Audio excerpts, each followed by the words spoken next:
Hello everyone, welcome to DSL classes once again। तो जैसे कि आप पिछली 2-3 वीडियो से मेरे साथ बने हुए हैं वाइवा वॉइस के लिए, आई थिंक आपको काफ़ी हेल्पफुल हो रहा होगा ये viva voice questions. 12th chemistry के लिए these questions are the most important questions for the viva.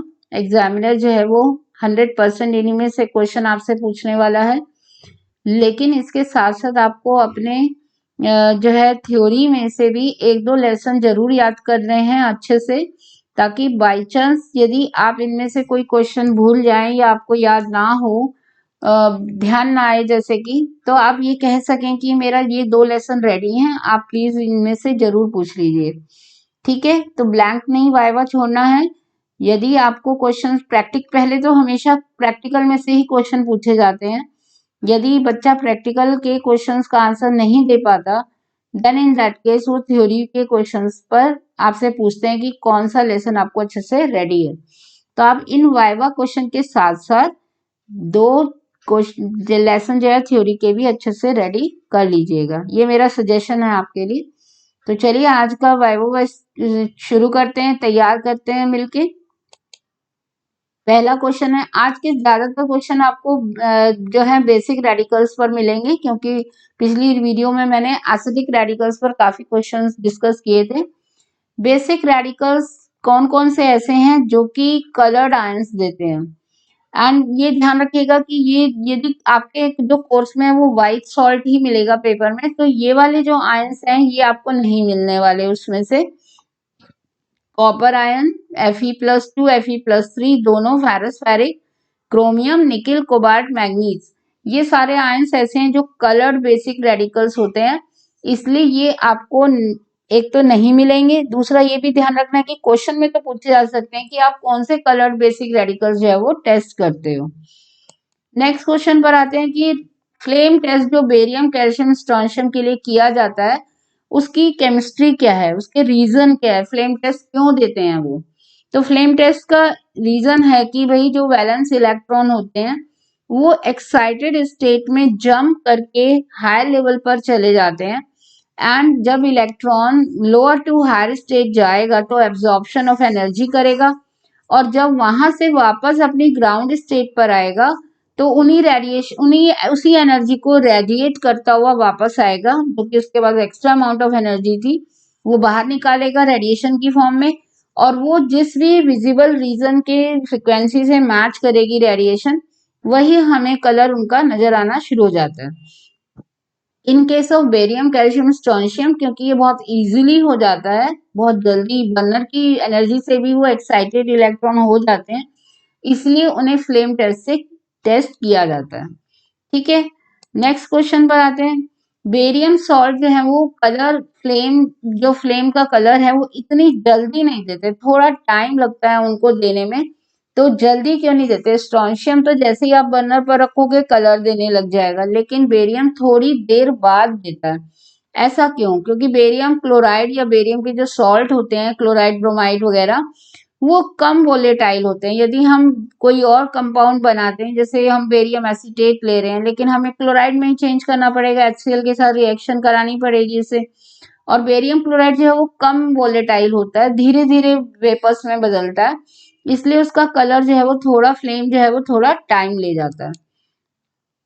Next question, आपसे इस टाइप के क्वेश्चन काफी पूछे जा सकते हैं, मैंने 1-2 एग्जाम्पल दिए भी हैं पहले, कि जैसे नेचुरल रिएजेंट का फॉर्मूला बताइए, यहाँ मैं दे रही हूँ सोडियम नाइट्रोक्लोराइड का फॉर्मूला बताइए। तो जो भी रिएजेंट आप, Tollens reagent, Fehling reagent, Nessler, sodium nitrochloride, जो कॉमन रिएजेंट है जो आप कंफर्मेटरी टेस्ट में यूज कर रहे हो, उन रिएजेंट के नाम अच्छे से और उनके फॉर्मूले आपको अच्छे से याद होने चाहिए। 2 मेरे एग्जाम्पल देने से काम नहीं चलेगा कि सोडियम नाइट्रोक्लोराइड कह दिया मैम ने तो वही पूछेगा वो, ऐसा नहीं है। जो भी आपके चारों तरफ रिएजेंट पड़े हैं वो किसी भी रिएजेंट का फॉर्मूला पूछ सकता है, क्योंकि आप उनको यूज कर रहे हो। तो ये मैंने सिर्फ एक एग्जाम्पल के तौर पर डाला है कि इस टाइप के रिएजेंट के फॉर्मूले आप अच्छे से याद कर लीजिए। एक कैटायन ऐसा बताइए जो कि obtain from a metal which is not obtain from the metal. जैसे कि हम जानते हैं कि फर्स्ट ग्रुप से लेकर 6 ग्रुप तक फर्स्ट ग्रुप में हमारा आता है लेड आ जाता है, सेकंड में कॉपर आर्सेनिक आ जाता है, थर्ड ग्रुप में हम टेस्ट करते हैं आयरन को, एल्यूमिनियम को। तो ये सब मेटल्स हैं। इवन सिक्स ग्रुप तक, मैग्नीशियम तक, हम सब मेटल्स को आइडेंटिफाई कर रहे हैं कैटायंस में। लेकिन सिर्फ एक अमोनियम ही ऐसा है जो कि जीरो ग्रुप में रखा गया है, जो कि मेटल नहीं है।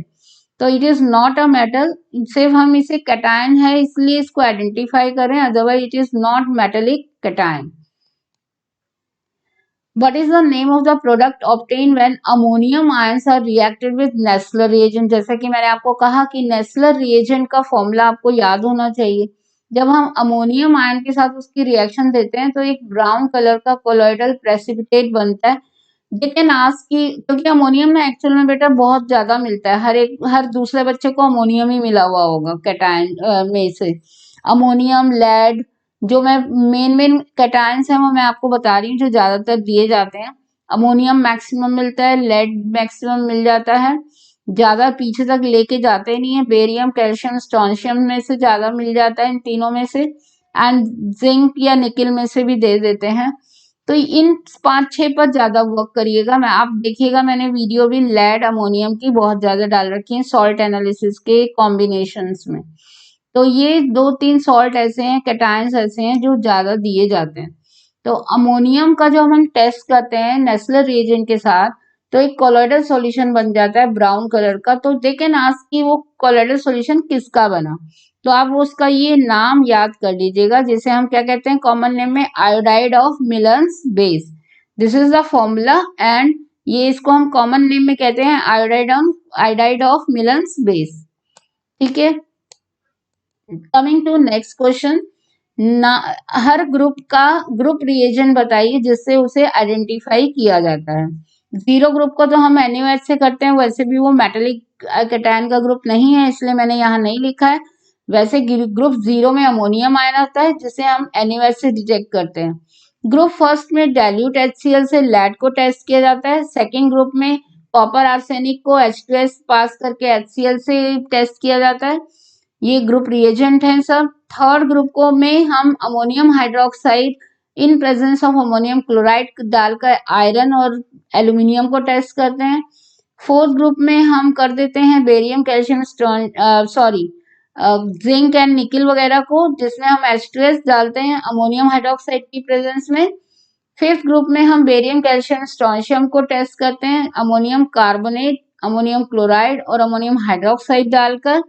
और सिक्स ग्रुप में मैग्नीशियम के लिए कोई स्पेसिफिक ग्रुप रिएजेंट नहीं है, उसको हम डायरेक्ट कंफर्मेटरी टेस्ट से ही क्लियर करते हैं। ये आपको अच्छे से, और कुछ याद हो या ना हो कि आगे की केमिकल टेस्ट वगैरह जैसे याद करने हैं आपको, ये सब अच्छे से ग्रुप रिएजेंट जरूर याद करिएगा आउटलाइन की फॉर्म में। यदि आपको ये याद होगा तो एग्जामिनर इसी से खुश हो जाएगा। Coming to the next question, why is ammonium chloride added along with ammonium hydroxide in the third group? ये मैंने सिर्फ एक एग्जाम्पल लिए, आप ये देख रहे होंगे कि H2S in the presence of HCl, ammonium hydroxide in presence of ammonium chloride, H2S in presence of ammonium hydroxide। हर एक ग्रुप में एक रिएजेंट की प्रेजेंस में दूसरा रिएजेंट ज्यादा क्वांटिटी में डाला जा रहा है, क्यों? सो दैट, जिससे कि जो दूसरा आयन है अमोनियम हाइड्रोक्साइड, जैसे मैंने डाला उसके साथ मैंने अमोनियम क्लोराइड ज्यादा डाल दिया, तो उससे क्या होगा, OH आयन जो है सप्रेस हो जाएंगे, कंसंट्रेशन सप्रेस हो जाएगी कॉमन आयन इफेक्ट की वजह से, एंड हमें जो प्रेसिपिटेट मिलेगा वो बहुत अच्छे से मिलेगा। हमें प्रेसिपिटेट हाइड्रोक्साइड की फॉर्म में बहुत अच्छा एनरिच्ड फॉर्म में मिलने वाला है, इसलिए हमें कॉमन आयन इफेक्ट देना पड़ता है। तो आप सिंपल सा ही याद कर सकते हैं कि कॉमन आयन इफेक्ट की वजह से ये हमें करना पड़ता है। ज्यादा डिटेल में नहीं जा रहे हैं, तो सिर्फ कॉमन आयन इफेक्ट का नाम ही याद कर लीजिए कि हम दो ये रिएजेंट क्यों डाल रहे हैं एक साथ, क्योंकि ये भाई कॉमन आयन इफेक्ट देख के हमें प्रेसिपिटेट अच्छा देते हैं। एल्यूमिनियम के केस में एक टेस्ट होता है ब्लू लेक टेस्ट जो होता है, मैं कुछ एक एग्जांपल दे रही हूँ ये ब्लू लेक का लेकर। इस टाइप का क्वेश्चन जो भी आपका सॉल्ट होगा उससे रिलेटेड एग्जामिनर पूछ सकता है। तो मान लो कि आपके सॉल्ट में एल्यूमिनियम आयन है, उसका कंफर्मेटरी टेस्ट होता है ब्लू लेक टेस्ट। तो ये इसे ब्लू लेक टेस्ट क्यों कहते हैं, ये पूछा जा सकता है। तो उसमें जो पार्टिकल्स बनते हैं वो ब्लू कलर के बनते हैं, और जब हम ब्लू लिटमस सॉल्यूशन उसमें 2-3 ड्रॉप डालते हैं तो white precipitate of aluminium hydroxide जो है वो फ्लोट करने लगता है सरफेस पर और हमें कलरलेस सा और झील जैसा रंग दिखाई देता है, इसलिए इसे ब्लू लेक टेस्ट कहा जाता है। तो ये तो एक क्वेश्चन का मैंने एग्जाम्पल, एक दो क्वेश्चन की एग्जाम्पल दे रही हूँ। आपका सॉल्ट एनालिसिस ही एक्चुअल में अच्छे से याद, हर एक सॉल्ट का टेस्ट अच्छे से याद होना चाहिए।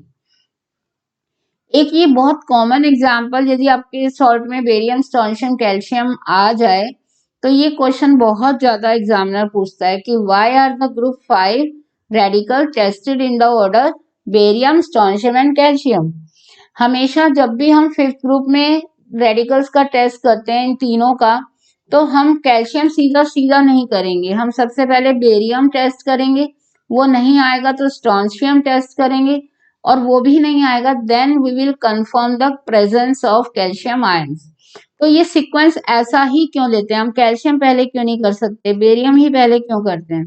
This is very important question, क्योंकि भाई जो कैल्शियम ये टेस्ट है स्ट्रोंशियम के और कैल्शियम के, वो बेरियम भी देता है एक्चुअल में। जो बेरियम है ना वो स्ट्रोंशियम का टेस्ट भी देता है, वो कैल्शियम का भी टेस्ट देता है।